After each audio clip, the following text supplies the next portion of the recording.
Indonesian teenager survives 49 days adrift at sea in fishing hut. An Indonesian teenager has survived 49 days adrift at sea in a fishing hut, before he was rescued by a Panamanian-flagged vessel and returned home. Aldi Novel Adilang, a 19-year-old from Sulawesi, worked as a lamp-keeper on a floating fish trap, known locally as Rampung, located 125 kilometers out at sea. The teenager was employed to light the Rampung's lamps, designed to attract the fish, and according to his father had done the job since he was 16. Each week someone from his company would come to harvest the fish from the traps and deliver him fresh supplies of food, water, and fuel. The small, floating wooden hut, one of 50 owned by the company and spread across the waters of Manado, was anchored to the seabed by a long rope and suspended by buoys. But in mid-July heavy winds snapped its moorings and sent Aldi adrift into the ocean.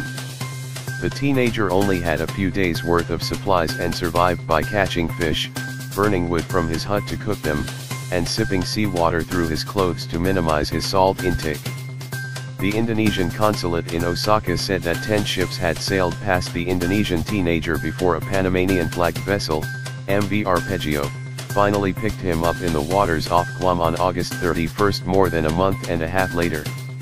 Every time he saw a large ship, he said, he was hopeful, but more than 10 ships had sailed past him. None of them stopped or saw Aldi. Fajar Firdaus, an Indonesian diplomat from the consulate in Osaka, told the Jakarta Post. Aldi initially waved the cloth at MV Arpeggio, but after failing to attract the attention of its crew, sent an emergency radio signal. Interviewed by local news portal Tribun Manado, Aldi said he thought he was going to die out there.